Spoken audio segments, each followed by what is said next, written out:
Namibia lies in southwest Africa. The Namib Desert stretches for almost 2,000 kilometers along the coast. To the north, the desert is crisscrossed by several dry river valleys. One of them is the Huanib Valley. It runs through the desert for several hundred kilometers and ends in the sea.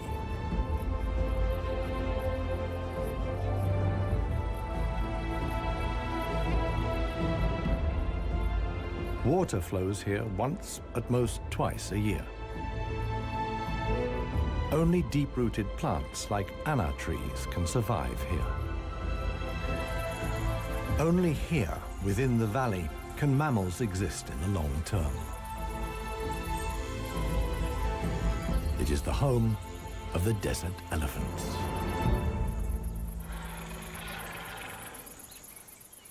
In contrast to their other African relatives, desert elephants live in particularly small family groups. They are so rare and their way of life is so special that they're under the constant supervision of scientists who've also given the elephants names.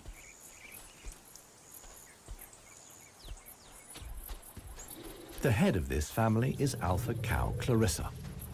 The animals don't leave her side for a moment.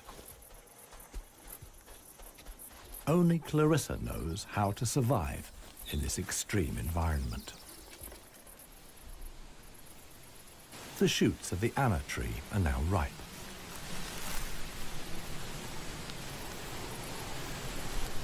The pods contain protein-rich seeds.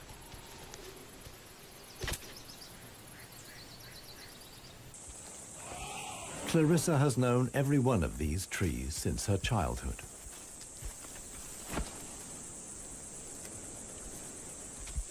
Even the youngest, Maya, tries the shoots. Here, however, experienced trunk tip control is required. It's easier for her to get the protein she needs from her mother's milk. Desert elephants only have half the number of calves as other elephants.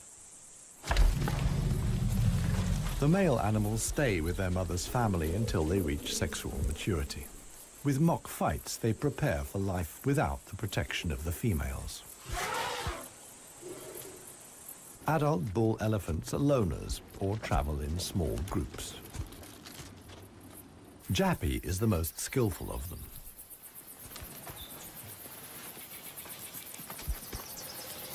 His younger brother watches enviously as Jappy brings down apparently unreachable branches from the tree.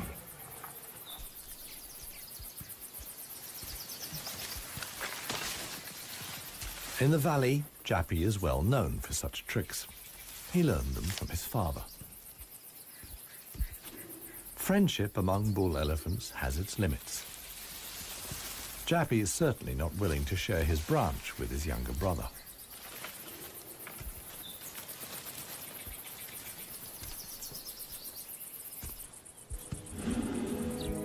Their father, One Tusk, is now nearly 60 years old.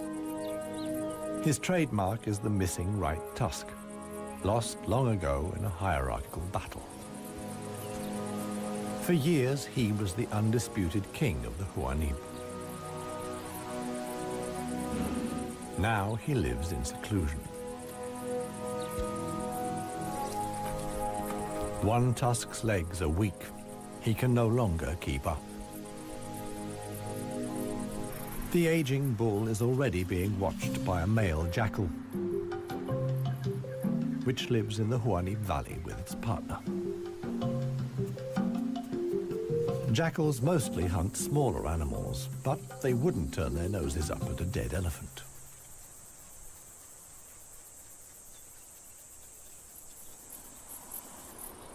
In a side valley, Clarissa has discovered a further source of food. There's a wide selection of bushes, grasses, and herbs.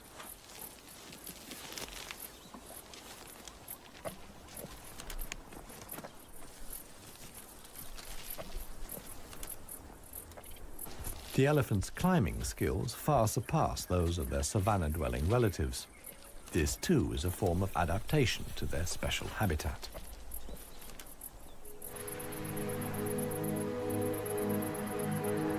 Old One Tusk has at last reached one of the anna trees in the Huanib Valley. But Clarissa and co haven't left very much for him to eat. He desperately searches for something edible in the remnants. In vain.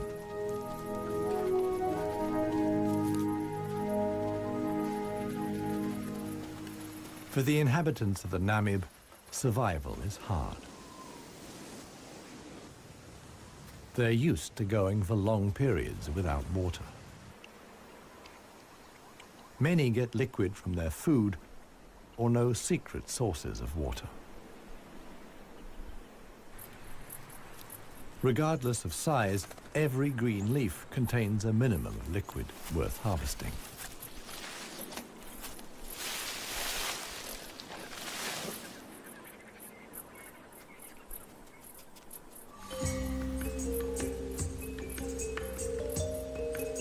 Outside the dry river valleys, there is scarcely any vegetation. Here, only extreme specialists survive. The Namib desert beetle is no bigger than a fingernail. As all animals, it depends on water for survival and has developed a special strategy.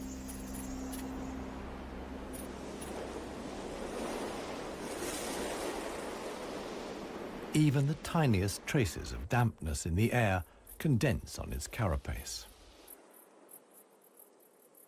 In time, a drop forms, which then flows directly into the beetle's mouth.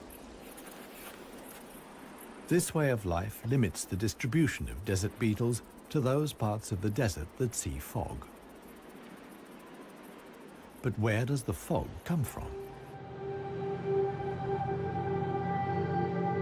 The Namib is one of the few deserts in the world that stretch to the sea. The cold Benguela current from the Antarctic cools the seawater to a temperature of 12 degrees Celsius. When the water reaches land, it evaporates in the warm desert air. Around 200 days a year, the desert is wreathed in mist, which sometimes extends hundreds of kilometers inland into the dry river valleys.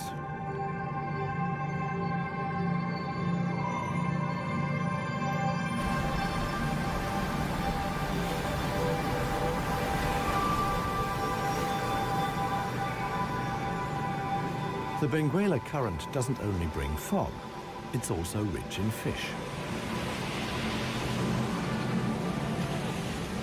The animals that benefit most are the brown fur seals.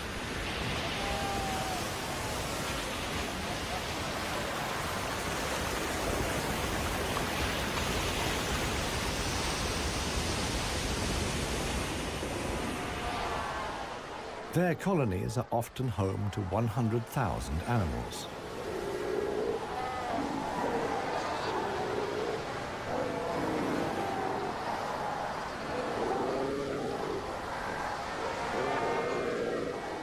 Right now, there's good reason for so many seals to congregate here. The mating season is just beginning.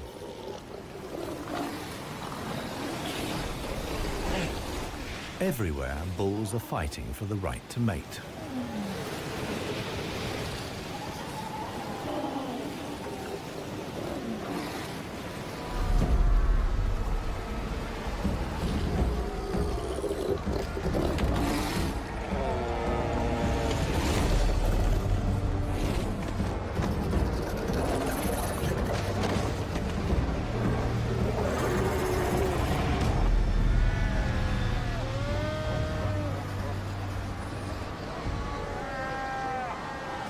The strongest conquer a whole harem and then have their flippers full.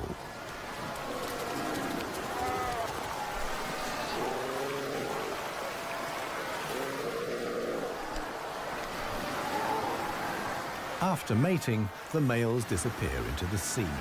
they're not involved in bringing up the young. The fog sometimes penetrates as far as the Huanim Valley.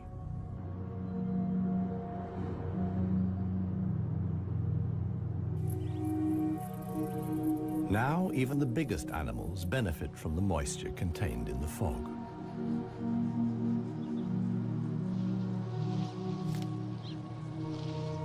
Jappy and his brother can take on a lot of liquid from the drops of dew on the plants they eat.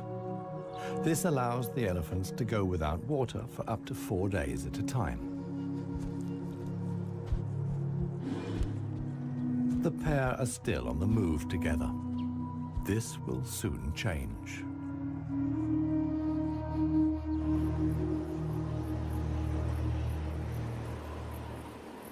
As the fog lifts, the sun illuminates a very special event. Families of elephants from other dry river valleys are on their way to the Huanim Valley.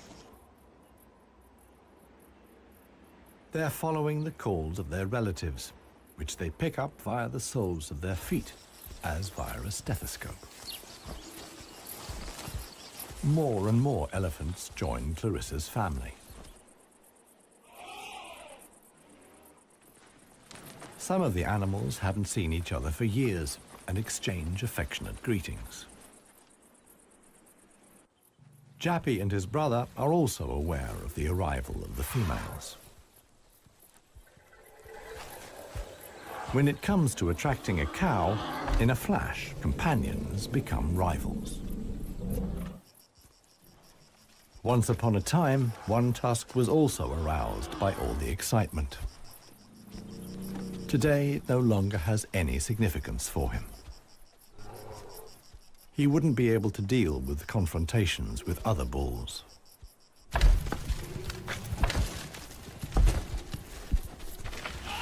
His sons and grandsons, on the other hand, are very excited. For them, it's important to make the most of the female's willingness to mate and prevent others from taking advantage. In the end, however, Jappy only manages to achieve his goal by means of a trick. He abducts the alpha cow, Clarissa.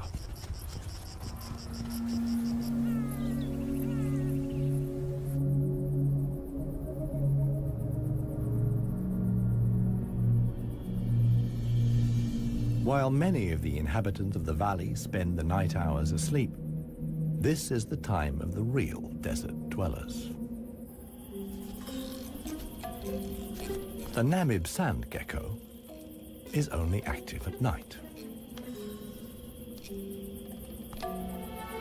In the darkness, the little predator looks for crickets and spiders.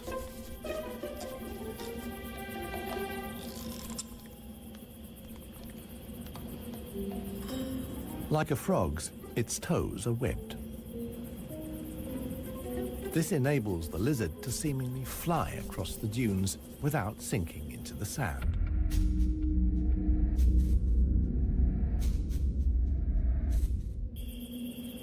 But it also needs to be on the lookout.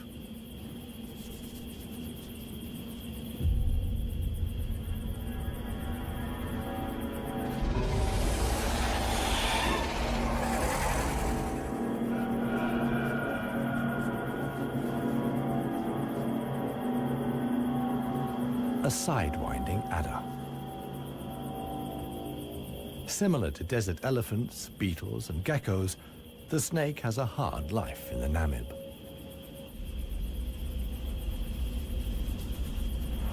It has to hunt successfully to survive.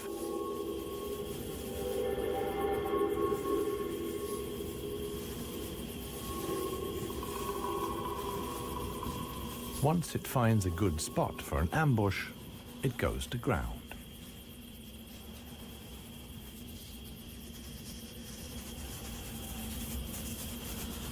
The snake is a predator that lies in wait for its prey, relying completely on its camouflage.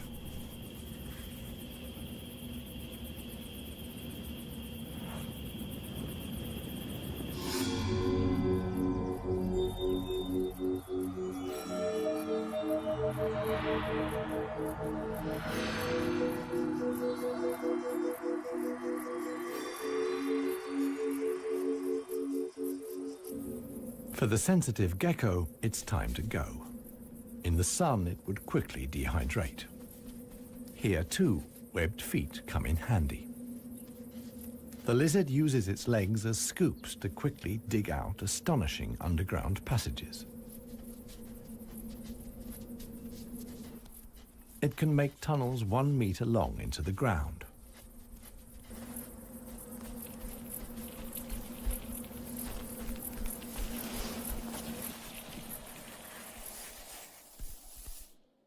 Here, it's safe.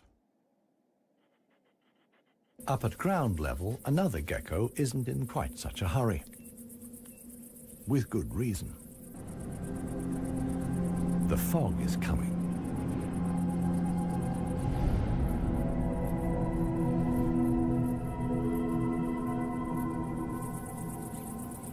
The lizard's large, mirror-like eye surfaces allow the fog to condense here. At last, water.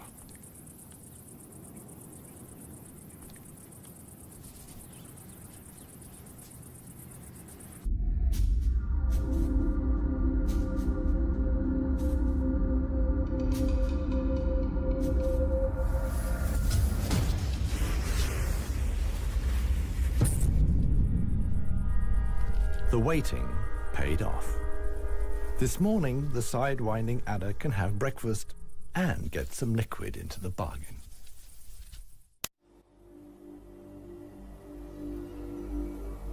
The Namibian winter is coming to an end, and with it, the mild climate brought by the fog.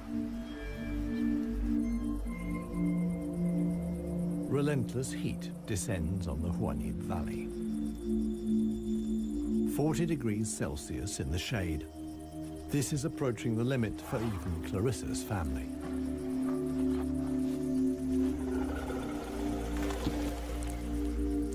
Elephants don't sweat, and so protect themselves against overheating by fanning their ears.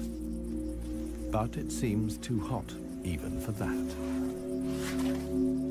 The heat is hard to bear for all the animals, but for the youngest, the sun can be lethal. Maya is really suffering.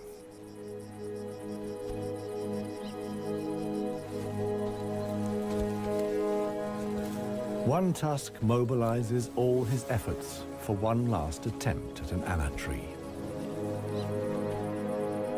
But he no longer has the strength.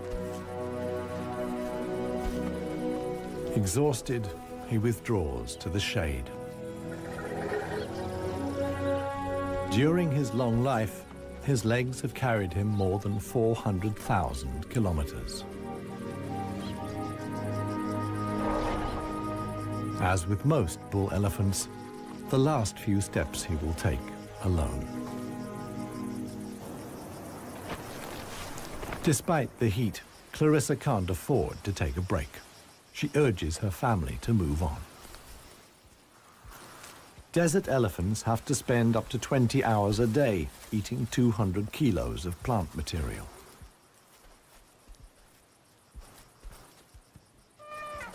As tiring as that may be, Clarissa's family have no choice. One young bull is already so exhausted that he sleeps through the signal to move off. He only wakes up when the other elephants are already out of sight.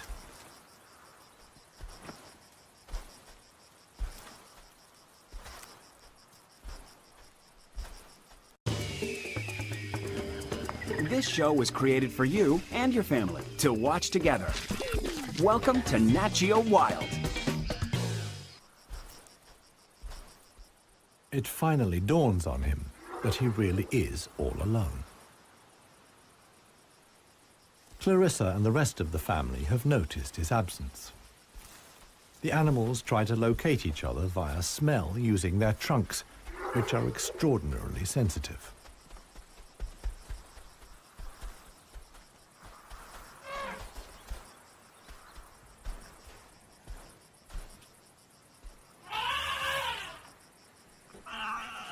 In the end, it's Maya who gives the decisive call.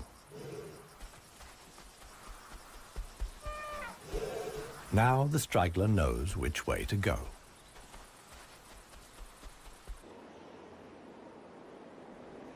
The extremely dry period shows no sign of coming to an end.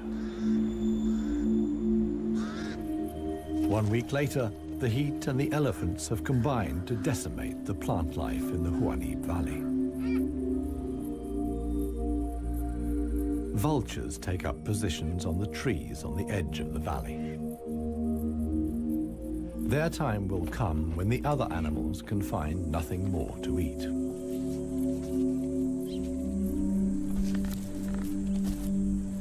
For Clarissa's family, a dead tree now becomes the sole source of food. In the desert, a tree of this size takes years to break down. And it's the elephants that turn it into food again for the other animals. They themselves only use 60% of what they eat. The rest they excrete undigested. In this way, they distribute seeds, like those of the anna tree. Some animals, like the helmeted guinea fowl, take the majority of their food from what the elephants deposit. In times of scarcity, even the Huanim Valley baboons look for something edible in the elephant's dung.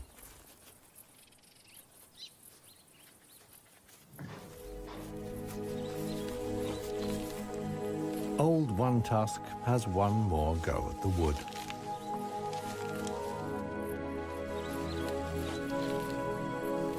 But elephant molars only grow back 6 times. One Tusk's teeth are worn out, and his attempt to eat wood the way he used to is doomed to failure. In other parts of Africa, older elephants seek out swamps where they can live for a while longer on softer leaves. Here, there is no such possibility.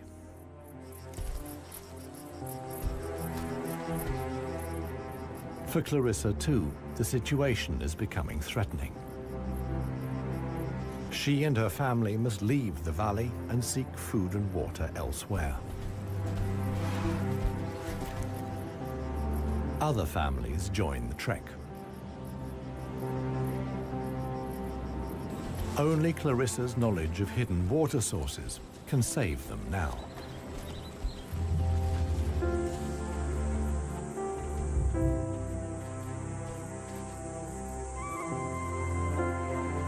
Scarcely any animals are left in the valley.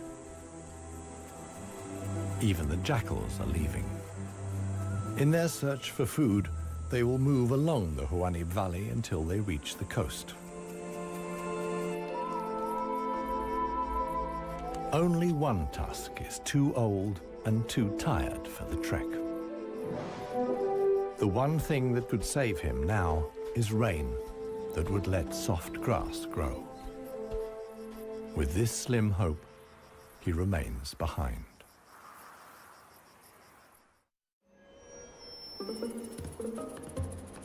The Namib desert beetle is also looking for something to eat. In contrast to most of the desert dwellers, it is not seeking fresh young shoots. The beetle is on the lookout for plant residues. The unceasing wind is a help. It sweeps fragments of plant life together in valleys and hollows between the dunes. Mostly it's just a few bits of leaf. But sometimes it collects and becomes something like a herbal rubbish dump. Although the plants are completely dried out, they still contain important nutrients.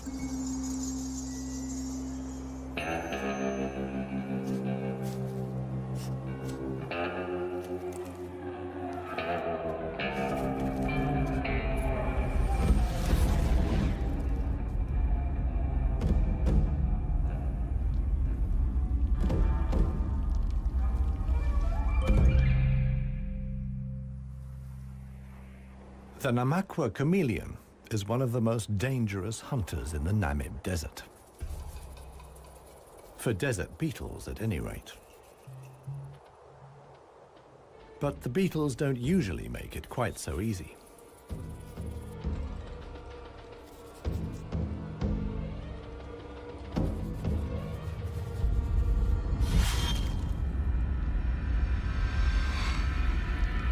The beetles aren't only full of protein, but also provide essential liquids for the lizard.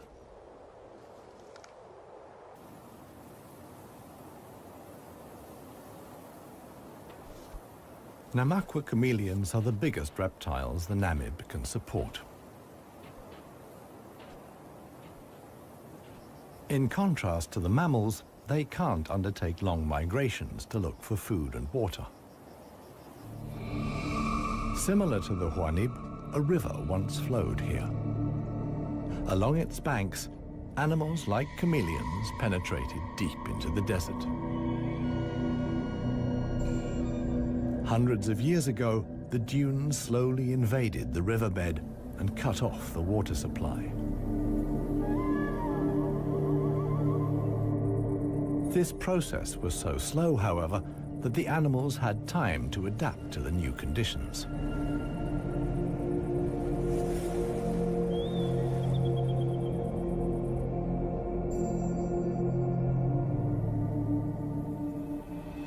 The mammals didn't need such a long period of adaptation.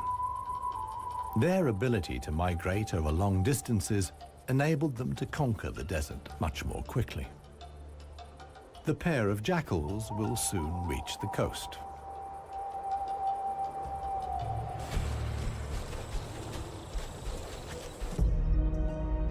Clarissa, meanwhile, is still searching for water. Little Maya is already exhausted.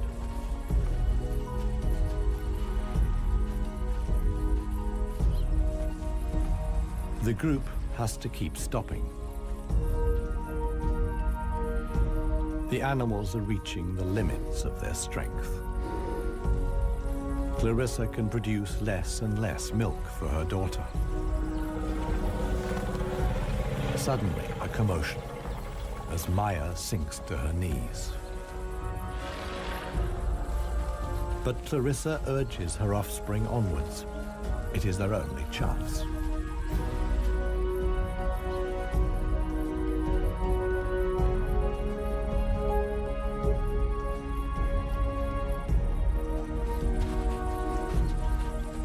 As dusk falls, they finally arrive.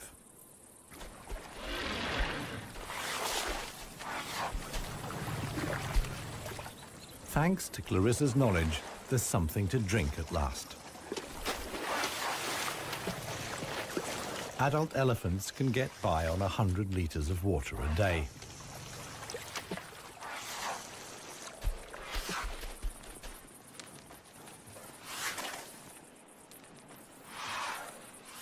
The subsequent dust bath serves to protect the elephant's skin from the relentless sun. The trek to the next source of food is long. The following morning, Clarissa will move on.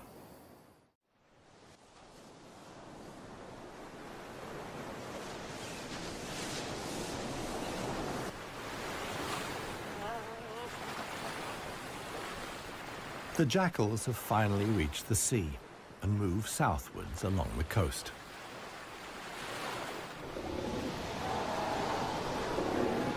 The new generation of brown fur seals is just arriving. Many of the mother animals are heavily pregnant. This young mother hasn't long to go.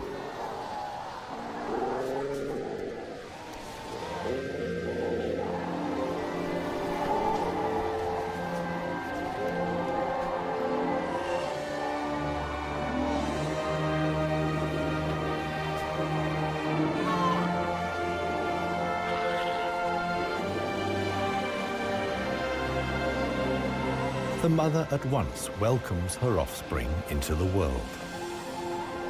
Each voice and scent is as unique as a fingerprint. The ritual creates an unbreakable bond between mother and pup.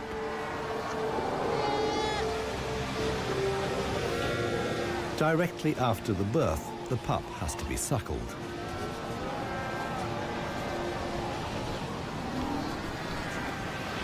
The newborn is a little clumsy.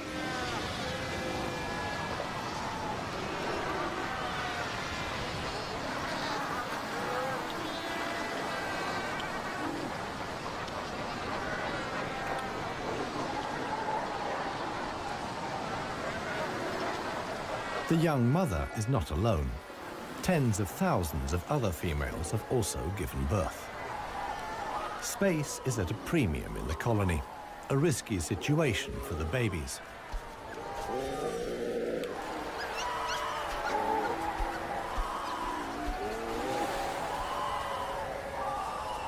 To minimize the danger, the seals organize a kindergarten. Many of the mother animals leave their newly born pups here.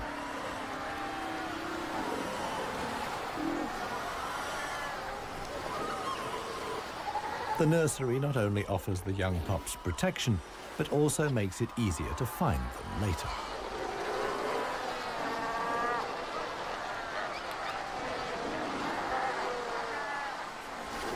The mother seals have to go out hunting every day to make sure their milk is nutritious enough for the young.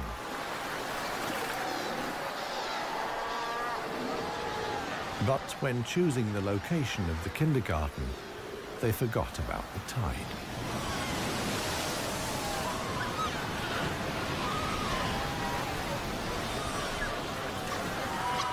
The pups fight desperately against the onslaught of the waves.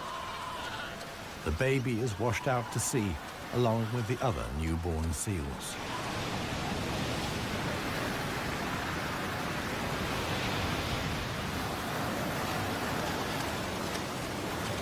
Seal pups can swim, but they don't have the protective layer of fat of adult animals.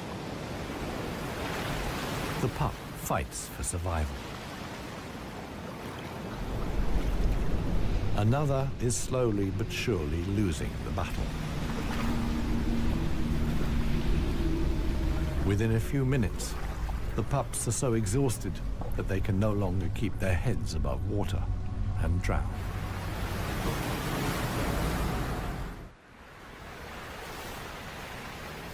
The next morning reveals how great the danger posed by the sea is for the seal pups. The shore is full of little corpses, washed up by the tide.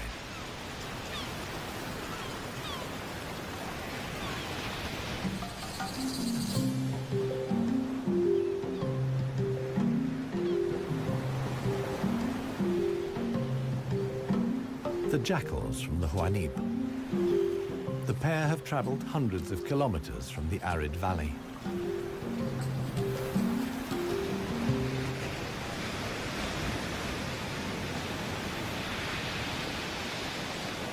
The seal colony is now their only chance of food. Jackals aren't choosy. For them, eating carrion is nothing unusual.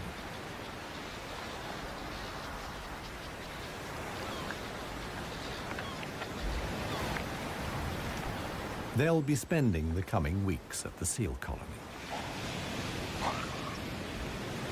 Only when the pups are old enough to swim enduringly, and thus the supply of food runs out, will the jackals return to the Huanib Valley.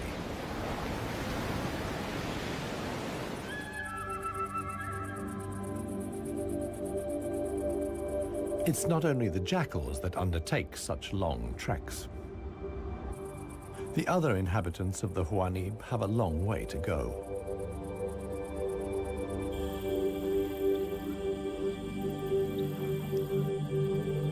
An oasis hidden deep in the desert. Oasis.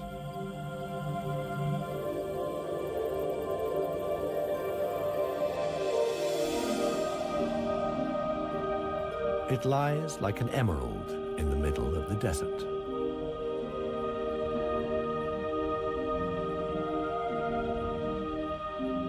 A thin band of loose vegetation lines the watering hole.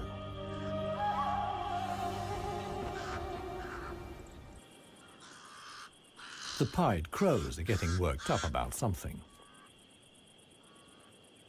Visitors. Big visitors. the legendary desert lions. Desert lions are so unbelievably rare that scientists have fitted them with transmitter collars so that the big cats can be monitored and protected. Two females have taken up positions in the undergrowth with their young. The experienced predators know that it's just a matter of watching and waiting. And indeed, many animals are making their way here. The oryx's numbers have thinned noticeably. Some are lagging far behind the main column.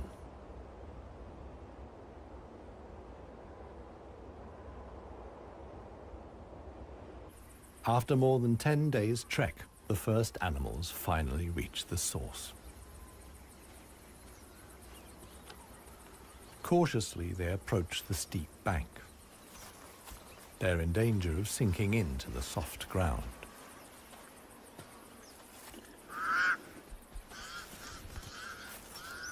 The pied crows sound the alarm again. The lioness's patience has been rewarded. They've caught one of the stragglers. One lioness keeps the oryx in check on the ground. The hunting lioness is completely exhausted. Fighting the antelope has taken the last of her strength.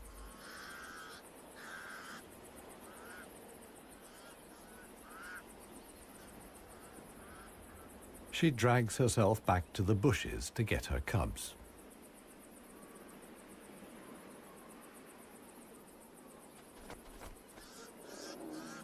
The other lioness keeps the pesky crows at bay.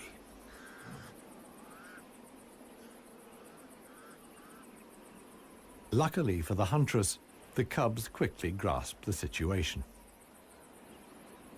They can hardly wait to get their teeth into some fresh food. All the animals here are fighting for survival. The lionesses won this round. They've enough food now to last the coming weeks.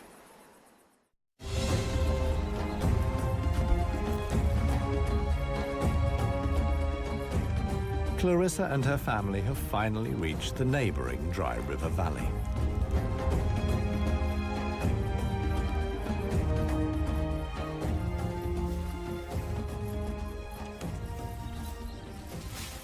The experienced cow knew instinctively that in times of drought, there was some precious greenery here to feed on.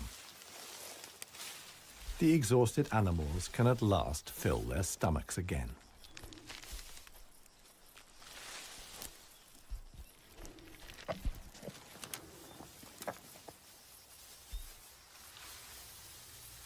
And this is how a happy, full-up baby elephant looks. Maya in paradise.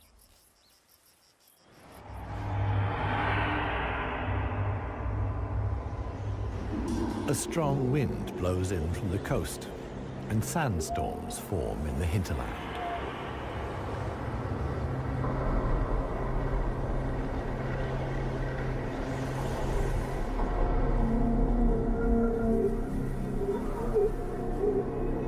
They reach the river valley where Clarissa and family have found food and shelter.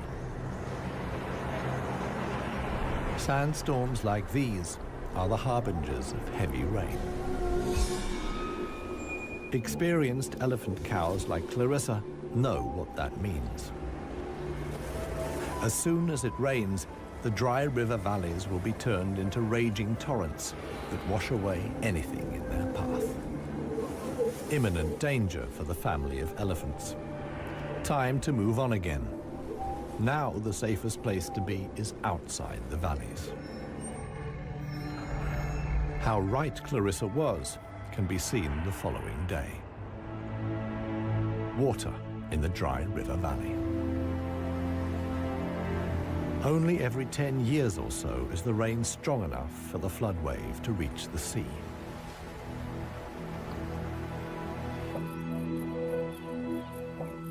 Just a few days later, the first green shoots begin the transformation of the dry river valleys.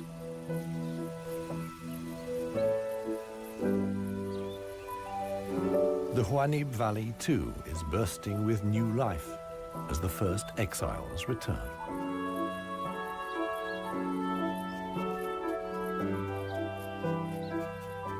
For one animal, however, the rain came too late. Old One Tusk succumbed to hunger before the first drops fell. The jackals find his body on the edge of the valley.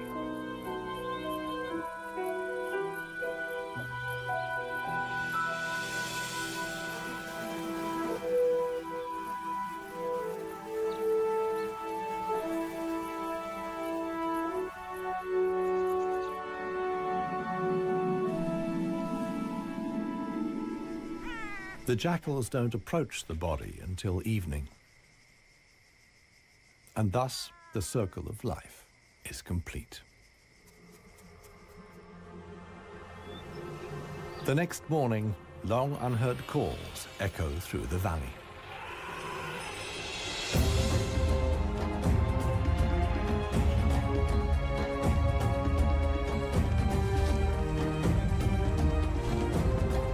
Clarissa is back.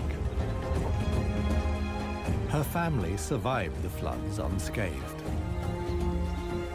Maya, too, is thriving. At last, the newly greened Huanib Valley comes into view.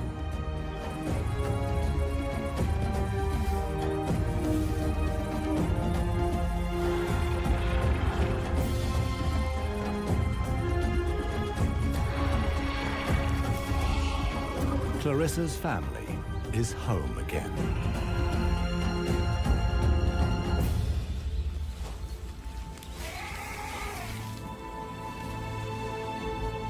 Jappy will pass on the genes of his father, One Tusk, and with them, his strength and intelligence. Clarissa is pregnant with his baby. The alpha cow will induct each new generation into the secrets of the desert elephants. This is essential for their survival. The Huanib River Valley is probably the last real wilderness in Namibia, one in which only the cleverest, most intelligent of the animal world can survive. A life of extremes in the home of the desert elephants.